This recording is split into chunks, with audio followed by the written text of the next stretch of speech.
हीरा मोती चांद सूरज, अरे ये क्या मांगता है मुराद। हाँ, हीरा मोती चांद सूरज, ये क्या मांगता है मुराद। पहले अपनी किस्मत को संवार, चुन ले तू नई सरकार, वोट करेगा बिहार। हाजी नमस्कार, आदाब। मैं हूं त्रिदीप ब्राह्मण। वोट करेगा बिहार में आपका बहुत बहुत स्वागत है। आप कैसे चुने सूबे में वो सरकार जिनके नेतृत्व में आगे बढ़ सके बिहार, ये बताना ही वोट करेगा बिहार का असली मकसद है। आज हम हैं किशनगंज संसदीय क्षेत्र में। आज के एपिसोड में हम यहाँ की 2 विधानसभा सीट यानी ठाकुरगंज और बायसी के चुनावी हालात पर चर्चा करेंगे। आज इन दोनों विधानसभा क्षेत्रों की हकीकत को जानने के लिए हर रोज की तरह आज भी स्टूडियो में मौजूद हैं द वीक के सीनियर जर्नलिस्ट मुकेश रंजन, जिन्हें बिहार के चुनावी हालात की पल पल की खबर है। मुकेश जी, ठाकुरगंज से क्या खबर लाए हैं? मुझे लग रहा है कि यहाँ पे भाजपा के पक्ष में हालात बन सकते हैं और ख़ास करके एमआईएम आने के कारण। वैसे कहा जा रहा है कि बड़े इनसिग्निफिकेंट से हैं जो एमआईएम के कैंडिडेट हैं। जो यहाँ से महागठबंधन के उम्मीदवार है नौशाद आलम, जो अल्पसंख्यक मंत्री भी रह चुके हैं पूर्व में नीतीश सरकार में, तो उनसे क्षेत्र की जनता खासी नाराज़ है। तो क्या इसका फ़ायदा जो गोपाल अग्रवाल है, जो लोजपा के उम्मीदवार यहाँ से, उनको मिल सकता है? लोजपा एक अट्रैक्टिव ऑप्शन होता है दलितों के लिए और फिर भाजपा के साथ गठबंधन होने का भी उनको फ़ायदा है। दूसरा ये है कि मुसलमान थोड़ा बंटा हुआ है इस कॉन्स्टिट्यूएंसी में और उस बिखराव का भी फ़ायदा बीजेपी को मिलेगा। मुस्लिम वोटों की तादाद यहाँ भी अच्छी खासी है, तकरीबन 65% मुस्लिम वोट हैं यहाँ पर। तो उसका कितना फ़र्क पड़ने वाला है यहाँ के चुनावी नतीजों पर? एक बिखराव सा दिखता है मुस्लिम वोटरों में और उस बिखराव का फ़ायदा मुझे लगता है कि भाजपा को मिल सकता है। ठाकुरगंज की बात करें तो जातीय समीकरणों के आधार पे क्या नज़र आ रहा है यहाँ? फॉरवर्ड और बनिया, ये 2 कम्युनिटी है जो सॉलिडली पीछे भाजपा के पीछे खड़ी रहती है। तो ये 2 तो पक्का है जो लोजपा के कैंडिडेट को ही मिलेगा। दूसरा एक है कि मुसलमान वोटरों में उनमें एक बिखराव सा दिख रहा है और उस बिखराव का भी फ़ायदा भाजपा को ही मिलेगा। ये जो दोनों उम्मीदवार हैं यहाँ ठाकुरगंज में, दोनों को दल बदल में महारत हासिल है। आप नौशाद आलम को देखें तो लोजपा के टिकट पर विजयी हुए और फिर ये जदयू में चले गए, वहाँ मंत्री भी बने। और इसी तरह गोपाल अग्रवाल की बात करें तो इनका सफ़र भी जदयू से शुरू होकर लोजपा तक पहुँचा है। जो अप्राकृतिक गठबंधनें, जो गठबंधन सब बनती आई हैं, उसके कारण कहीं टिकट किसका कट गया तो उधर चले गए। कई जगह ऐसा देखा गया कि टिकट कट गया है तो भाजपा से टिकट कटा तो सीधा नीतीश कुमार से अपॉइंटमेंट मांग लिया गया है। मुकेश रंजन से हमारी बातें आगे भी जारी रहेगी, लेकिन सबसे पहले प्रोग्राम का आगाज़ सियासी नेपथ्य की चुप आहटों से चुनावी चटखारे में।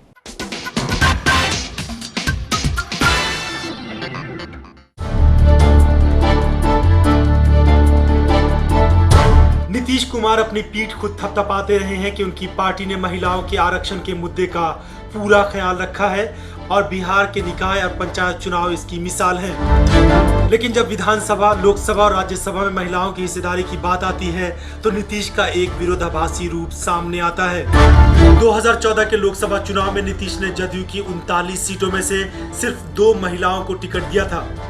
राज्यसभा की बात करें तो जदयू के कुल 12 सांसद हैं, पर उनमें कोई महिला सांसद नहीं है। न ही कभी किसी महिला का नाम राज्यसभा की उम्मीदवारी के लिए सामने आया। 2010 विधानसभा चुनाव में जदयू ने अपने कुल 141 में से मात्र 16 महिला उम्मीदवारों को तीर थमाया था। इस बार 2015 में महागठबंधन यानी जदयू, राजद और कांग्रेस की ओर से मात्र 25 महिला उम्मीदवार चुनावी मैदान में हैं। यानी महिलाओं को सिर्फ लॉलीपॉप थमा रहे हैं नीतीश बाबू।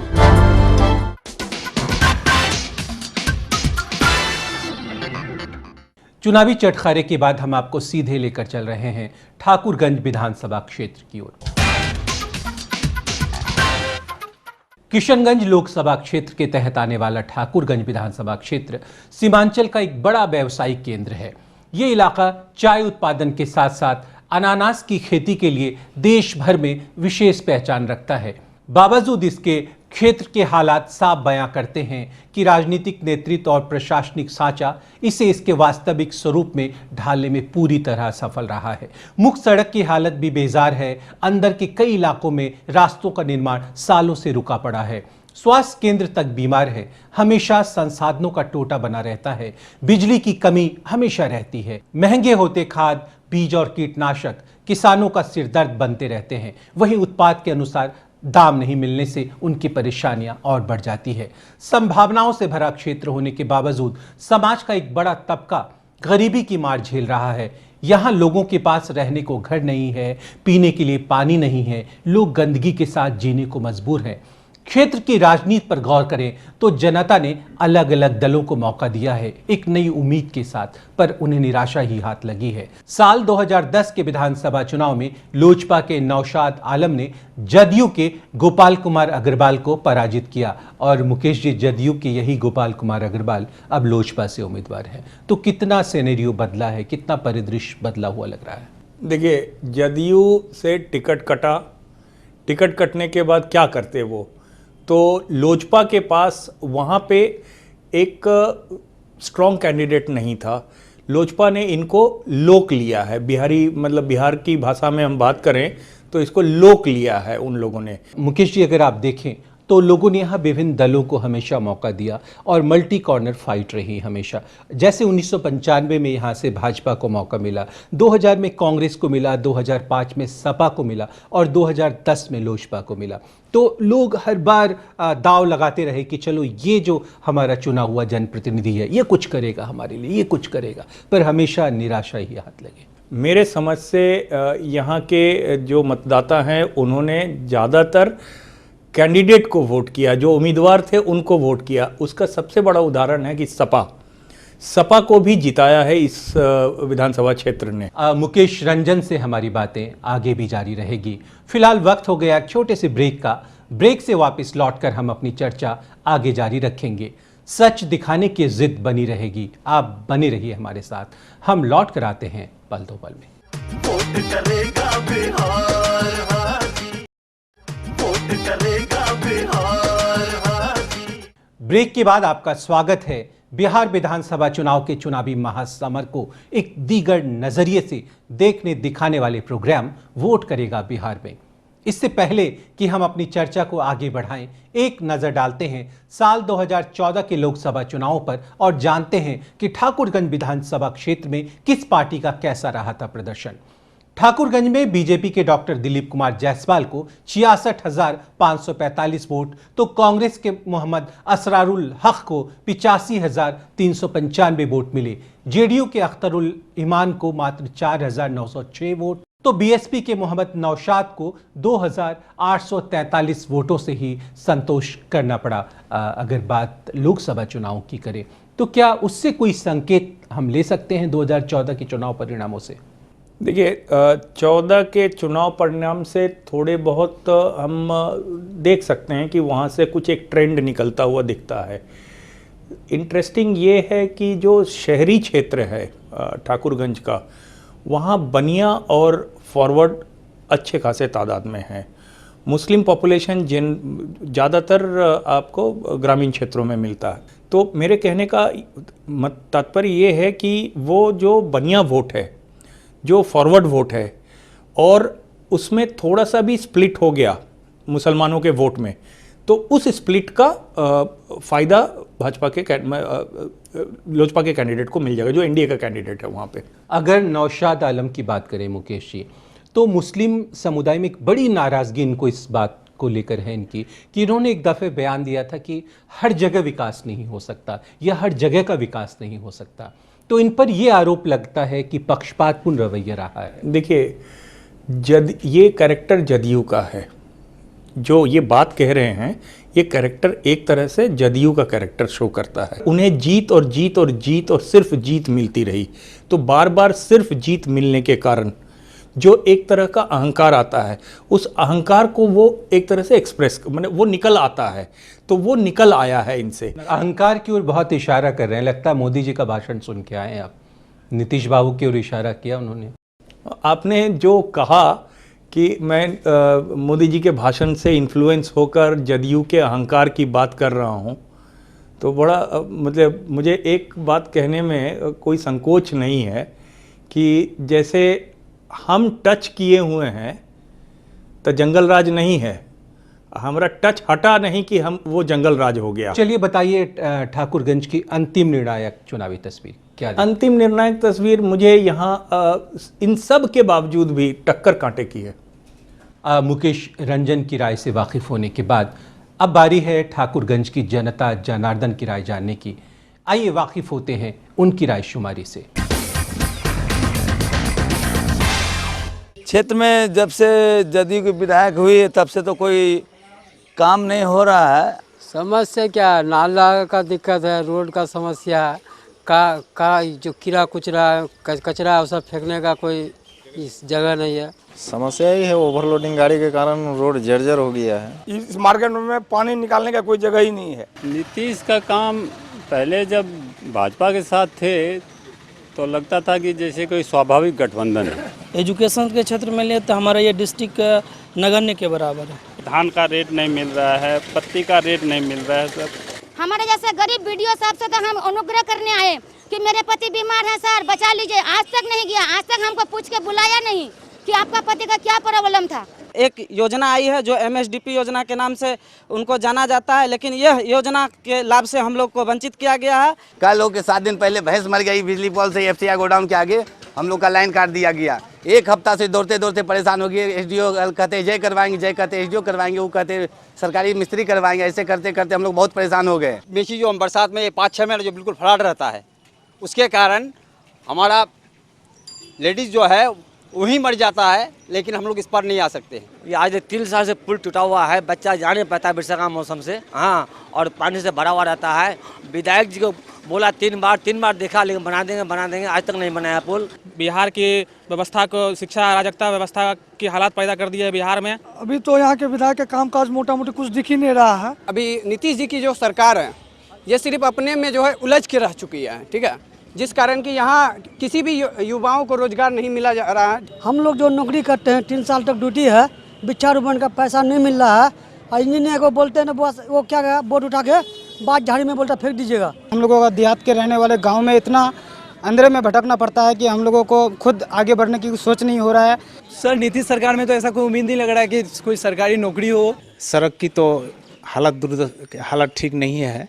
बिजली की विशेष समस्या है। बहुत ऐसे पंचायत के अंतर्गत टोला में अभी तक जो है बिजली का पोलिंग भी नहीं हुआ है। किसानों की दैनिक स्थिति अच्छी नहीं है, क्योंकि हमारे उत्पाद के अनुसार हम लोग को मूल्य नहीं मिल पा रहा है। वोट करेगा बिहार में फिलहाल वक्त है एक छोटे से ब्रेक का। ब्रेक के बाद जब हम लौटेंगे तब नजर डालेंगे 22वीं विधानसभा की तस्वीर पर। कहीं जाइएगा नहीं, बने रहिए हमारे साथ। हम लौट कर आते हैं पल दो पल में। वोट करेगा बिहार हाजी, वोट करेगा बिहार हाजी। ब्रेक के बाद आपका एक बार फिर से स्वागत है 2015 के बिहार चुनावी महासंग्राम को एक नई जुमा देने वाले प्रोग्राम वोट करेगा बिहार में। अब हम आ पहुंचे हैं 22वीं विधानसभा क्षेत्र के चुनावी सफर पर।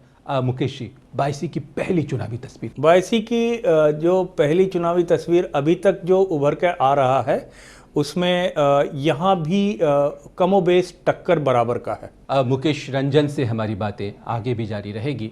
अब आपको सीधे लेकर चल रहे हैं 22वीं विधानसभा क्षेत्र की ओर।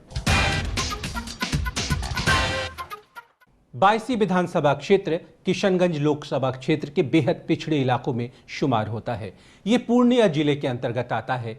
हाईवे के साथ बसा छोटा गुमटी नुमा बाजार और साथ ही लगता सब्जी हाट बस यही है यहाँ की पहली तस्वीर।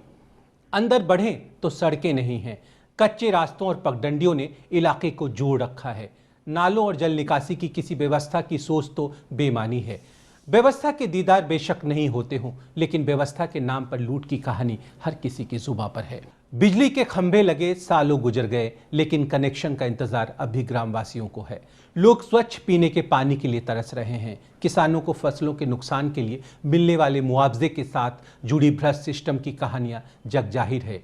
इलाके को पूरी तरह से जोड़ने के लिए पुल पुलिया की सख्त जरूरत है। लोगों के पास रोजगार एक बड़ा संकट है, शिक्षा की स्थिति ठीक नहीं कही जा सकती, शराब की बढ़ती लत क्षेत्र की बड़ी समस्याओं में शुमार है। साल 2010 के विधानसभा चुनाव में बेशक बीजेपी ने यहां खाता खोला है, संतोष कुमार ने कांग्रेस के नसर अहमद को हराया, लेकिन साल 2014 के उपचुनाव में यहां की जनता ने एक बार फिर से राजद में आस्था दिखाई।